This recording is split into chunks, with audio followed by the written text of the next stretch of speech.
everyone. I'm Nicole Moss. I am the co-founder and HR director for Moss Consulting HR Services. Welcome to this edition of the Moss HR Minute, where we help business owners solve the people and operational challenges that they face every day. Today, we are recording from Phoenix, and I am joined with Presley Dusenberry, our Phoenix area HR manager, who works directly with business owners right here in the Valley. Our guest today is Cameron Tingey, co-founder of CT. Is that right? Yeah. Yes. CT Brothers. Cameron and his team help real estate investors build passive income through short-term rentals by finding the right properties, setting them up for a win, and managing the entire guest experience end to end. They are known for high-touch operations and systems that keep properties booked and reviews strong. We're actually filming in one of his Airbnbs today. We will ask Cameron 5 hard-hitting, direct questions that owners and investors actually care about. You're going to give us your answer in 1 Moss minute. Steve's going to wave at you when we get close to the minute. If you go over, I can't tell you what's going to happen, but it's not great. So are we ready to start? Ready to go? I'm ready. Okay. Be just a little nervous. Okay. All right. So everyone sells short-term rentals as passive income. In real life, what makes an Airbnb investment truly passive versus kind of a second full-time job? Give us your answer in 1 Moss minute. I think in order to make that fully passive, you have to have someone who is taking on the time-consuming portion of it. Okay. Because there's a lot of coordination between, just think about you booking this, how much back and forth we had on Messenger. Mm-hmm. And leading up to this, we had our pool guy here, we had our landscaper here, we had a cleaning team in the house getting it ready to go for you. All those things require coordination, and then the guest communication aspect of it, it's a very high touch, hospitality focused industry. Yeah. Awesome. What's kind of the first thing you put in place then so an owner isn't getting a call at 1 a.m.? We give people our phone number instead of the owner's phone number. Okay. And availability is... So you're saying have a company like yours in place as a property management? If you want it to be passive, yes. But in order for them not to get phone calls, they need to have someone who's taking the phone calls. Okay. Because someone's making a phone call. Like something's happening. You're calling. Yeah, you're calling somebody, and if you don't want it to be you, you've got to have somebody else in place to take that. Very cool. Yeah, makes sense. So ROI, largely determined when you purchase the property. What are the top 3 deal killers that you see buyers miss when they're shopping for a short-term rental property? And give us that answer in 1 Moss HR minute. In 1 minute, I would say location. That's really big. Having a property without the right amenities. There are amenities you can add later, and then there are ones that are very expensive to add, like installing a pool in the backyard, for example. And then the third thing is picking something that you aren't interested in or excited about. That makes it really hard to see value on the return. Yeah. That makes sense. People coming into your house that you care. There's so many people that churn through these things, and y'all do a really great job of keeping it. It's nice. It's clean. It smells good. It doesn't feel like someone was just here the night before we were here. And I hope for your owners or you that there was, but there's just high traffic. I'm sure that's hard to keep up with and make it seem. If you love it and you're like, oh, that's my home, like things are gonna happen. And you want to care about it. Additionally, if it's your house, you want to maybe take a vacation there. But if you're not interested in Scottsdale, Arizona, it's really hard to see this as a success or something you're excited about. Yeah. So if someone already owns a property and they want to turn it into a short-term rental, what's one upgrade that changes or moves that ROI the quickest? I think it is looking at your off-season amenities. So for us in Arizona, that's swimming pool. If you're going to attract people in the summer months when it's 100 degrees, you have to have a swimming pool in the backyard. For some of our beach properties where wintertime is slower, that might be a hot tub. Got you. Okay. Love that. So Scottsdale and Phoenix and this whole area have real seasonality. How should investors think about pricing strategy and occupancy targets so that they don't panic in a slower month, kind of like what you were just talking about? Yeah. 1 Moss minute. So Presley, I know you're going to follow up on this, but the real answer is not looking at like ADR and looking at things on a daily rate or even a monthly rate, you really need to zoom out and go, what's my annual income and what are my annual expenses? Because you're going to be able to ride out those real highs and lows when you zoom out a little bit and take a look at it from that perspective. Love it. Do you advise that people look at it from like a forecasting standpoint then? Or like, are you forecasting that for them? Or like, how am I understanding what that looks like? You know, how am I evaluating the performance then if I'm not doing it on the nightly rate or the occupancy or the cash flow in the moment? I mean, you are doing it on the cash flow, but you're doing it on a more of an annual perspective than saying, okay, we're going to get this average nightly rate. To do an average nightly rate where you have, you know, it's going to be triple in March what it might be in August is really hard to do. So to do a statement of cash flows and any kind of prospectus on an annual level is a lot safer and an easier bet. But we're doing it, you know, with forward thinking revenue estimates based on some of those past numbers. So reviews are basically revenue in, you know, the short-term rental space or any rental space, really. So what are some of the most common guest experience failures that create bad reviews, and how do you prevent them? And give us your answer in 1 Moss minute. I think the preventative piece is communication. So for instance, when you booked this house with us, we had a good back and forth and we were quick to respond to you so that when there are issues like that, you know, and we say, hey, it's going to take us 2.5 hours to get somebody out here to fix this clog or whatever it might be. It's not so difficult for you because we know that we're on your side and we're here to help them. Yeah, it was great. I mean, you guys built rapport with us from the second that we booked. It was great. And then preemptively reaching out to be like, hey, if you want to check in early, here's how you do that. Like really like proactive.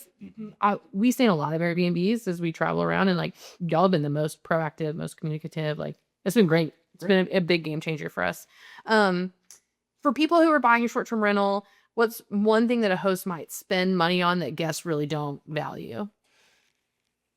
I think furniture is a big one. So, you know, you could spend $10,000 on a sofa when a $5,000 sofa will do. Guests aren't going to care about that extra $5,000. Yeah, I don't know that we really ever spend time sitting on the couch. Like, I don't know. Maybe some people do, but you know, you have to know where to spend the money, right? Like, yeah, good mattress is important, but does your bed frame need to be from Restoration Hardware, or, you know, can you get a halfway decent bed frame and it looks about the same and it's going to perform about the same? Yeah.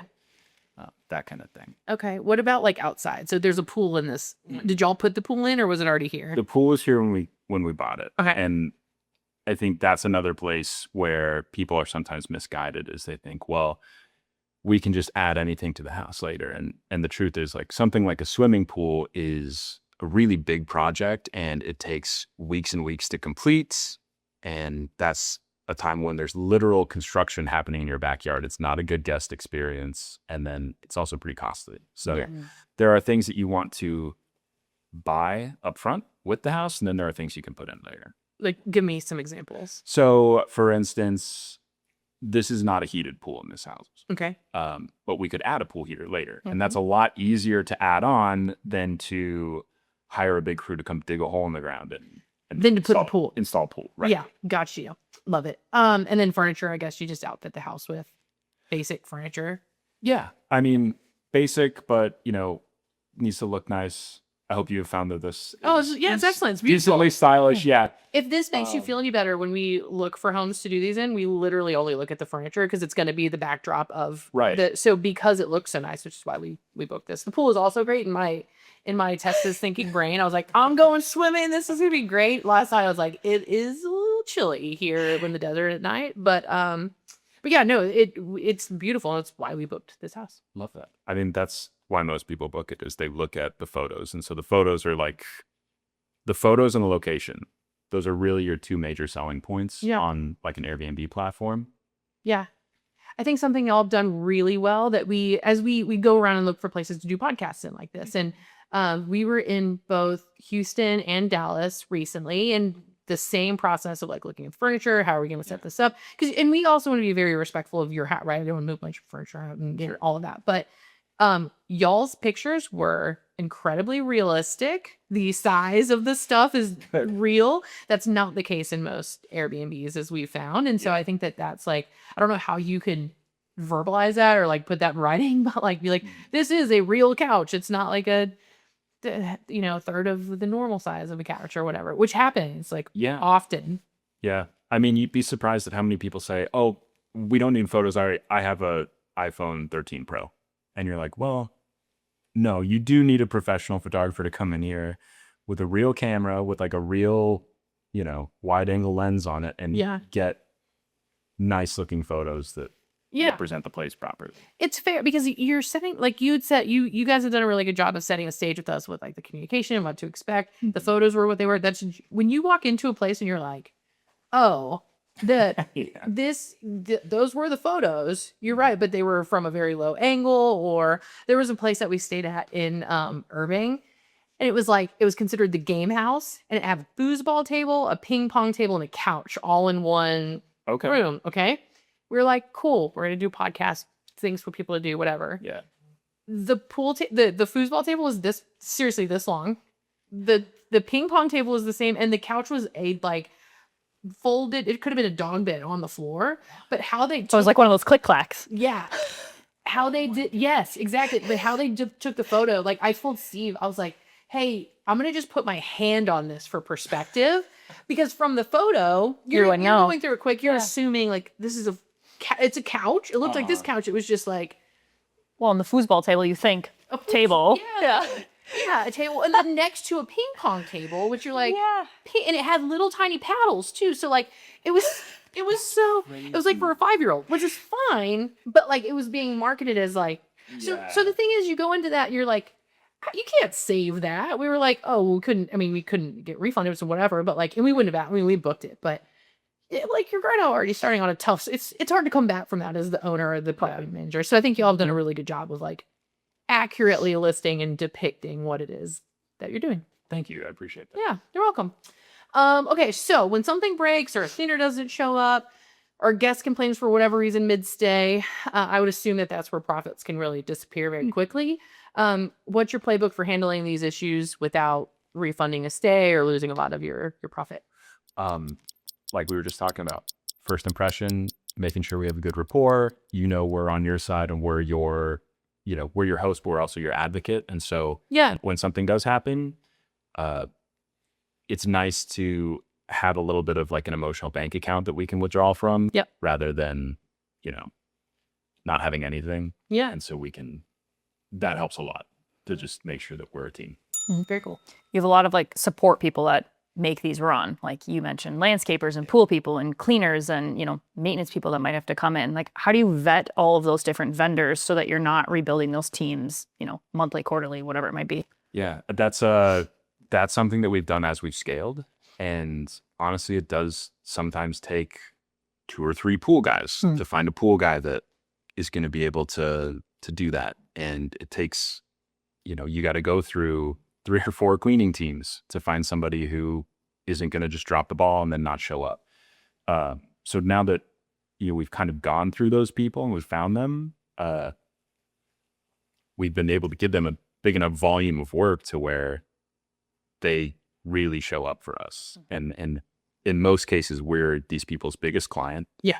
And we're a real team with them. So that's, not an easy thing to do, but the truth is like, you got to try them out. Yeah, that's the key there. I mean, they are part of your team. I mean, they make this run. Yeah. You want to be the call that they answer too. If something goes wrong, that you call someone else, be like, hey, these people get sick, things happen. We're business owner, like things happen all the time. Yeah. But to be able to call back up and they'd be like, oh yeah, of course I'll go over and do that for you guys. That's awesome. So you and your business partner met in college. Yes. Tell me about how you started your business and like how did this all start? So yeah, we met freshman year of college, became fast friends. We were roommates in college. Cool. And then after we graduated, we both decided we were going to stay in the area. So we moved in together. And as roommates, we were both working sales jobs. And Chris and I have always been good savers. And so we were doing our sales jobs and we were making great commission money. We didn't know what to do with it, but we were just stacking it up and saving it and trying to figure out what to do. You sort of accumulate these things in college when you're living in dorms and stuff. And I had got this like classroom size whiteboard. Okay. at like a 20-foot long wipe. And so we would. Nicole knows all about 20-foot whiteboards. Oh, do you? Well, Steve loves a good whiteboard, so we run our business out of our house. They have one in their living room. I've seen it. That's how we run the business. Yeah, that's where ours was. And we would just stay up at night and we would just write out business ideas on the whiteboard, just crazy, stupid stuff. And then he got introduced to a book called Set for Life by a guy named Scott Trench. He's a Bigger Pockets guy. Okay. And he read that and he was like, you got to read this. I think this might be our thing. And basically the pitch was you invest in rental properties, they make cash flow, and you just roll that into more and more investments. And so I read that and I said, let's do it. And we bought our first house as a 4-bedroom house. We lived in 2 of the rooms and then rented out Oh, cool. 2 rooms. And then just sort of kept rolling that into the next house and then the next house. And by the time we had that plus 3 more, we had tried long-term rental, we had tried Airbnb, and we started to get people reaching out to us saying, hey, I actually bought a vacation home. Would you manage it for me? And that's when the light bulb went off. And we went, oh, we can actually scale this into like a management business. And so we did that. So did y'all go get your real estate licenses? Like, do you have to have in Arizona, do you have to have a real estate license to manage a property like this? Yeah, so we are licensed real estate agents. And so since, the time where we were investing in our own properties, we'd since become realtors. And now we can take somebody from, hey, I have money that I want to invest. We can help them find the right property, go through. We've got designers that can come in. We've got Smart contractors that can come in, redo the house, furnish the house. We can get it listed, and then we can manage the whole thing on the back end. That's awesome. So is this your full-time job? Yeah. Congrats. Thank you. That's not a simple thing to build something from nothing. And you guys should both be really, really proud. That's awesome. Thank you. Cool. Yeah. Are you building your team? What's next for you guys? Next is we're continuing to invest. So we're trying out a couple other things. We're really excited to start doing multifamily housing. Smart. So that's what's in our personal investment goals. And then as far as our management company, we're really working on systems this year. Okay. And we're trying to make sure that our team members have the most efficient way to do things possible, and things are easy for them and easy for our end users. Okay. How big is your team right now? Right now, Chris and I are the only 2 full-time employees. Everyone else is a contractor. We have a couple of virtual assistants, and then we have a handyman who works for us on a contract basis. And then, like I said, we have plenty of other, landscaper, pool guide, cleaners. Nice. That's awesome.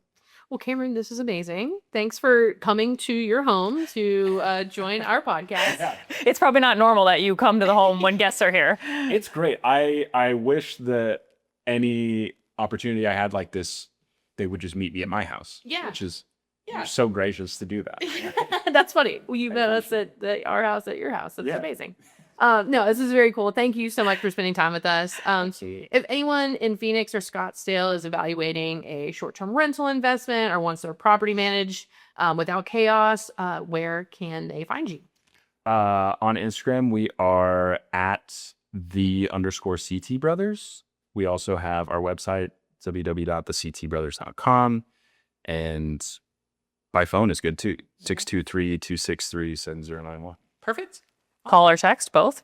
Call, text. Love it. You can do it anytime, day or night, but I'm going to respond during business hours. Okay, sure. I love that. So thank you very much. And if you are a business owner in Phoenix who needs HR systems, employee support, or help stabilizing your team as you grow, visit mossconsulting.com and connect with Presley and our team. It's fast, it's fun, it's